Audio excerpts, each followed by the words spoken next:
ಮಧ್ಯಾಹ್ನ ಉಪಹಾರ ಯೋಜನೆಯಡಿ ರಾಜ್ಯದ 16,347 ಶಾಲೆಗಳ ಅಡುಗೆ ಮನೆ ಆಧುನೀಕರಣ ಕಾರ್ಯ ಮತ್ತು ಹೊಸ ಪಾತ್ರೆ ಪರಿಕರಗಳನ್ನು ಒದಗಿಸಲು 46 ಕೋಟಿ ರು ವೆಚ್ಚ ಮಾಡಲಾಗುವುದು. ಕಲ್ಯಾಣ ಕರ್ನಾಟಕದ ಭಾಗದಲ್ಲಿ ಅಕ್ಷರ ಆವಿಷ್ಕಾರ ಯೋಜನೆಯಡಿ 200 ಕೋಟಿ ರು ವೆಚ್ಚದಲ್ಲಿ ಆಯ್ದ 50 ಶಾಲೆಗಳು ಅನ್ನು ಸುಸಜ್ಜಿತ ಕೆಪಿಎಸ್ ಶಾಲೆಗಳನ್ನಾಗಿ ಉನ್ನತೀಕರಿಸಲಾಗುವುದು. ಕಲ್ಯಾಣ ಕರ್ನಾಟಕದ ಭಾಗದಲ್ಲಿ ಖಾಲಿ ಇರುವ 5,267 ಶಿಕ್ಷಕರ ಹುದ್ದೆಗಳನ್ನು ಭರ್ತಿ ಮಾಡಲಾಗುವುದು. ಮುಂದುವರಿದು ಇಲಾಖೆಯಲ್ಲಿ ಇನ್ನೂ ಖಾಲಿ ಇರುವ ಶಿಕ್ಷಕರ ಹುದ್ದೆಗಳನ್ನು ತರ್ಕಬದ್ಧಗೊಳಿಸಿ 5,000 ಹುದ್ದೆಗಳನ್ನು ಭರ್ತಿ ಮಾಡಲು ಕ್ರಮ ವಹಿಸಲಾಗುವುದು. ದಕ್ಷಿಣ ಕನ್ನಡ ಜಿಲ್ಲೆಯ ಪಿಲಿಕುಳದಲ್ಲಿ ಭಾರತ್ ಸ್ಕೌಟ್ಸ್ ಮತ್ತು ಗೈಡ್ಸ್ ಅಂತಾರಾಷ್ಟೀಯ ಯುವಕರ ತರಬೇತಿ ಕೇಂದ್ರದ ಅಭಿವೃದ್ಧಿಗಾಗಿ 2 ಕೋಟಿ ರೂಪಾಯಿ ಒದಗಿಸಲಾಗುವುದು. ಉನ್ನತ ಶಿಕ್ಷಣ ಗುಣಮಟ್ಟದ ಉನ್ನತ ಶಿಕ್ಷಣವನ್ನು ಒದಗಿಸಲು ರಾಜ್ಯದ ಪ್ರಥಮ ದರ್ಜೆ ಕಾಲೇಜುಗಳ ಬಲವರ್ಧನೆ, ಶಿಕ್ಷಣ ಸಂಸ್ಥೆಗಳಲ್ಲಿ ಉತ್ಕೃಷ್ಟತಾ ಕೇಂದ್ರಗಳ ಸೆಂಟರ್ ಆಫ್ ಎಕ್ಸಲೆನ್ಸ್ ಸ್ಥಾಪನೆ ಹಾಗೂ ಸಂಶೋಧನಾ ಸಾಮರ್ಥ್ಯ ಹೆಚ್ಚಿಸುವ ಉದ್ದೇಶಕ್ಕಾಗಿ ಮುಂದಿನ 4 ವರ್ಷಗಳಲ್ಲಿ ವಿಶ್ವ ಬ್ಯಾಂಕ್ ನೆರವಿನೊಂದಿಗೆ 2,500 ಕೋಟಿ ರು ಯೋಜನೆಯನ್ನು ಅನುಷ್ಠಾನಗೊಳಿಸಲು ಉದ್ದೇಶಿಸಲಾಗಿದೆ. ಬೆಂಗಳೂರು ನಗರ ವಿಶ್ವವಿದ್ಯಾಲಯವನ್ನು ಡಾ ಮನಮೋಹನ್ ಸಿಂಗ್ ಬೆಂಗಳೂರು ನಗರ ವಿಶ್ವವಿದ್ಯಾಲಯ ಎಂದು ನಾಮಕರಣ ಮಾಡಲಾಗುವುದು. ಈ ವಿಶ್ವವಿದ್ಯಾಲಯಗಳು ದೇಶದಲ್ಲಿ ಮಾದರಿಯನ್ನಾಗಿಸುವ ಉದ್ದೇಶದಿಂದ ಸರ್ಕಾರಿ ಕಲಾ ಕಾಲೇಜು ಹಾಗೂ ಸರ್ಕಾರಿ ಆರ್ಸಿ ಕಾಲೇಜುಗಳನ್ನು ವಿಶ್ವವಿದ್ಯಾಲಯದ ಘಟಕ ಕಾಲೇಜುಗಳನ್ನಾಗಿ ಅಭಿವೃದ್ಧಿಪಡಿಸಲಾಗುವುದು. ಮಹಿಳಾ ಉನ್ನತ ಶಿಕ್ಷಣದ ಬಲವರ್ಧನೆಗಾಗಿ 31 ಮಹಿಳಾ ಕಾಲೇಜುಗಳನ್ನು ಇಂದಿನ ವರ್ಷದಲ್ಲಿ ಉನ್ನತೀಕರಿಸಲು ಕ್ರಮ ಕೈಗೊಂಡಿದ್ದು, ಉಳಿದ 26 ಕಾಲೇಜುಗಳ ಮೂಲಸೌಕರ್ಯಗಳನ್ನು ಅಭಿವೃದ್ಧಿಪಡಿಸಲು 26 ಕೋಟಿ ರೂಪಾಯಿ ಒದಗಿಸಲಾಗುವುದು. ಸರ್ಕಾರಿ ಪ್ರಥಮ ದರ್ಜೆ ಕಾಲೇಜುಗಳು, ಇಂಜಿನಿಯರಿಂಗ್ ಕಾಲೇಜುಗಳು ಮತ್ತು ಪಾಲಿಟೆಕ್ನಿಕ್ಗಳಲ್ಲಿ ಖಾಲಿ ಇರುವ 2,000 ಬೋಧಕ ಹುದ್ದೆಗಳನ್ನು ಭರ್ತಿ ಮಾಡಲು ಕ್ರಮ ವಹಿಸಲಾಗುವುದು. ರಾಜ್ಯದ ಸರ್ಕಾರಿ ಇಂಜಿನಿಯರಿಂಗ್ ಕಾಲೇಜು, ಪಾಲಿಟೆಕ್ನಿಕ್ ಸಂಸ್ಥೆಗಳು ಹಾಗೂ ಪದವಿ ಕಾಲೇಜುಗಳು ಒಟ್ಟಾರೆ 275 ಕೋಟಿ ರು ವೆಚ್ಚದಲ್ಲಿ ಅಗತ್ಯ ಮೂಲಸೌಕರ್ಯಗಳನ್ನು ಕಲ್ಪಿಸಲಾಗುವುದು. ಹೊಸದಾಗಿ ಪ್ರಾರಂಭಿಸಲಾದ ಪಾಲಿಟೆಕ್ನಿಕ್ ಮತ್ತು ಇಂಜಿನಿಯರಿಂಗ್ ಕಾಲೇಜುಗಳಿಗೆ 10 ಕೋಟಿ ರು ವೆಚ್ಚದಲ್ಲಿ ಪೀಠೋಪಕರಣಗಳು, ಉಪಕರಣಗಳು, ಕಂಪ್ಯೂಟರ್ಗಳು ಹಾಗೂ ಪುಸ್ತಕಗಳನ್ನು ಒದಗಿಸಲಾಗುವುದು. ರಾಜ್ಯದ ಸರ್ಕಾರಿ ಪದವಿ ಪೂರ್ವ ಕಾಲೇಜುಗಳಲ್ಲಿ ವ್ಯಾಸಂಗ ಮಾಡುವ ವಿದ್ಯಾರ್ಥಿನಿಯರಿಗೆ ಇಂಗ್ಲೆಂಡ್ ದೇಶದ ಪ್ರತಿಷ್ಠಿತ ವಿಶ್ವವಿದ್ಯಾಲಯಗಳಲ್ಲಿ ಚೇವರಿಂಗ್ ಕರ್ನಾಟಕ ಮಾಸ್ಟರ್ಸ್ ಫೆಲೋಶಿಪ್ ನೆರವಿನೊಂದಿಗೆ 1 ವರ್ಷದ ಸ್ನಾತಕೋತ್ತರ ಪದವಿ ಪಡೆಯುವ ಯೋಜನೆ ರೂಪಿಸಲಾಗಿದೆ. ರಾಜ್ಯದ 16 ಸರ್ಕಾರಿ ಇಂಜಿನಿಯರಿಂಗ್ ಕಾಲೇಜುಗಳಲ್ಲಿ ವ್ಯಾಸಂಗ ಮಾಡುತ್ತಿರುವ ವಿದ್ಯಾರ್ಥಿಗಳಿಗೆ ಪ್ರಾಯೋಗಿಕ ಜ್ಞಾನದಿಂದ ಉದ್ಯೋಗಾರ್ಹತೆಯನ್ನು ಹೆಚ್ಚಿಸಲು ವೃತ್ತಿಪರ ವಿಷಯ ತಜ್ಞರನ್ನು ಪ್ರೊಫೆಸರ್ ಪ್ರಾಕ್ಟೀಸ್ ರನ್ನಾಗಿ ನೇಮಿಸಲು ಉದ್ದೇಶಿಸಲಾಗಿದೆ.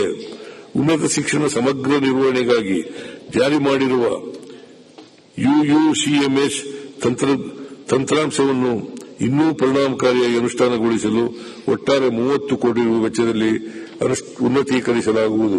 ಚಿಕ್ಕಬಳ್ಳಾಪುರ ಜಿಲ್ಲೆಯ ಚಿಂತಾಮಣಿ ತಾಲೂಕಿನಲ್ಲಿ ವಿಶ್ವೇಶ್ವರಯ್ಯ ತಾಂತ್ರಿಕ ವಿಶ್ವವಿದ್ಯಾಲಯದ ಘಟಕ ಕಾಲೇಜನ್ನು 150 ಕೋಟಿ ರು ವೆಚ್ಚದಲ್ಲಿ ಸ್ಥಾಪಿಸಲಾಗುವುದು. ಅಜೀಂ ಪ್ರೇಮ್ಜಿ ಫೌಂಡೇಶನ್ ರವರ ಸಹಯೋಗದೊಂದಿಗೆ ಕಾಲೇಜು ಶಿಕ್ಷಣ ಇಲಾಖೆಯ ಎಲ್ಲ ಬೋಧಕರಿಗೆ ಬೋಧನೆ ಮತ್ತು ಕಲಿಕೆಯನ್ನು ಉತ್ತಮಪಡಿಸಲು ಮುಂದಿನ 3 ವರ್ಷದೊಳಗೆ ಪುನರ್ ಮನನ ತರಬೇತಿ ನೀಡಲಾಗುವುದು. ಸರ್ಕಾರಿ ಶಿಕ್ಷಣ ಸಂಸ್ಥೆಗಳಲ್ಲಿ ಓದುತ್ತಿರುವ ವಿದ್ಯಾರ್ಥಿಗಳಿಗೆ ಮಾರುಕಟ್ಟೆ ಆಧಾರಿತ ಕೌಶಲ್ಯ ತರಬೇತಿಗಳನ್ನು ಒದಗಿಸಿ ಉದ್ಯೋಗಕ್ಕೆ ಸಜ್ಜುಗೊಳಿಸಲು ಕೈಗಾರಿಕೆಗಳ ಸಹಭಾಗಿತ್ವದಲ್ಲಿ ಇಂಟರ್ನ್ಶಿಪ್ ಪ್ರೋಗ್ರಾಂ ಹಾಗೂ ವಿಶೇಷ ಕಾರ್ಪೊರೇಟ್ ತರಬೇತಿ ಯೋಜನೆಗಳನ್ನು ರೂಪಿಸಲಾಗುವುದು. ಕೆಕೆಆರ್ಡಿಬಿ ವತಿಯಿಂದ 23,000 ವಿದ್ಯಾರ್ಥಿಗಳಿಗೆ ವಿಶೇಷ ಕೌಶಲ್ಯ ಅಭಿವೃದ್ಧಿ ಕಾರ್ಯಕ್ರಮಗಳನ್ನು 10 ಕೋಟಿ ರು ವೆಚ್ಚದಲ್ಲಿ ಹಮ್ಮಿಕೊಳ್ಳಲಾಗುವುದು. ಪ್ರೊಫೆಸರ್ ನಂಜುಂಡಸ್ವಾಮಿ ಸಂಶೋಧನಾ ಪೀಠವನ್ನು ಮೈಸೂರು ವಿಶ್ವವಿದ್ಯಾಲಯದಲ್ಲಿ ಪ್ರಾರಂಭಿಸಲಾಗುವುದು. ಆರೋಗ್ಯ ಮತ್ತು ಕುಟುಂಬ ಕಲ್ಯಾಣ. ಆರೋಗ್ಯವಂತ ಜನರಿಂದ ಮಾತ್ರ ಸಮತೋಲಿತ ಸಮಾಜ ನಿರ್ಮಾಣ ಸಾಧ್ಯ ಎಂದು ನಾವು ನಂಬಿದ್ದೇವೆ. ಜನನದಿಂದ ಎಲ್ಲಾ ವಯೋಮಾನದವರಿಗೂ ವರ್ಗ ಭೇದವಿಲ್ಲದೆ ಕೈಗೆಟುಕುವ ದರದಲ್ಲಿ ಗುಣಮಟ್ಟದ ಆರೋಗ್ಯ ಸೇವೆಗಳನ್ನು ಖಾತ್ರಿಪಡಿಸಲು ನಾವು ಬದ್ಧರಾಗಿದ್ದೇವೆ. ತಡೆಗಟ್ಟಬಹುದಾದ ತಾಯಿ ಮರಣ ಪ್ರಮಾಣವನ್ನು ಶೂನ್ಯಕ್ಕೆ ಇಳಿಸುವುದು ನಮ್ಮ ಸಂಕಲ್ಪವಾಗಿದೆ. ರಾಜ್ಯದಲ್ಲಿ ತಡೆಗಟ್ಟಬಹುದಾದ ತಾಯಿ ಮರಣ ಪ್ರಮಾಣವನ್ನು ಶೂನ್ಯಕ್ಕೆ ಇಳಿಸಲು ಅಭಿಯಾನ ರೂಪದಲ್ಲಿ ಕ್ರಮ ಕೈಗೊಳ್ಳಲು 320 ಕೋಟಿ ರು ಒದಗಿಸಲಾಗಿದೆ. ಗರ್ಭಿಣಿಯರಲ್ಲಿ ಮತ್ತು ಪ್ರಸೂತಿ ವೇಳೆಯಲ್ಲಿನ ತೀವ್ರ ತರಹದ ರಕ್ತಸ್ರಾವ ತಡೆಗಟ್ಟಲು ಮತ್ತು ಚಿಕಿತ್ಸೆ ನೀಡಲು ಅವಶ್ಯವಿರುವ ಉಪಕರಣಗಳನ್ನು ನೀಡಲಾಗುವುದು. ನವೀನ ಡಿಜಿಟಲ್ ತಂತ್ರಜ್ಞಾನದ ಮೂಲಕ ಹೆರಿಗೆ ಸೇವೆಗಳನ್ನು ಬಲಪಡಿಸಲಾಗುವುದು. ಗರ್ಭಿಣಿಯರಲ್ಲಿ ರಕ್ತಹೀನತೆ ತಡೆಗಟ್ಟಲು ಹಿಂದುಳಿದ ಜಿಲ್ಲೆಗಳಲ್ಲಿ ಪೌಷ್ಟಿಕಾಂಶ ಕಿಟ್ಗಳು ಪ್ರೋತ್ಸಾಹಧನ ಹಾಗೂ ತಾಯಂದಿರಿಗೆ ವಾತ್ಸಲ್ಯ ಕಿಟ್ಗಳನ್ನು ವಿತರಣೆ ಮಾಡಲಾಗುವುದು.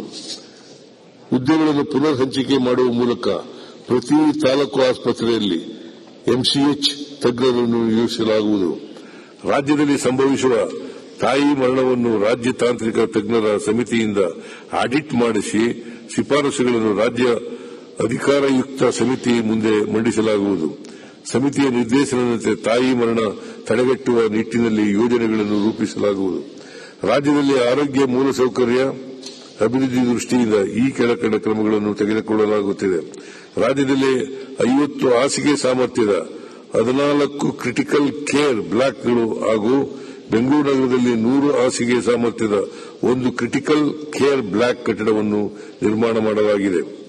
ಹತಡಿ, ಹುನಗುಂದ ಮತ್ತು ಮುಧೋಳದಲ್ಲಿ 50 ಹಾಸಿಗೆ ಸಾಮರ್ಥ್ಯದ ತಾಯಿ ಮತ್ತು ಮಕ್ಕಳ ಆಸ್ಪತ್ರೆಗಳನ್ನು ಸ್ಥಾಪನೆ ಮಾಡಲು ಅನುಮೋದನೆ ನೀಡಲಾಗಿದೆ.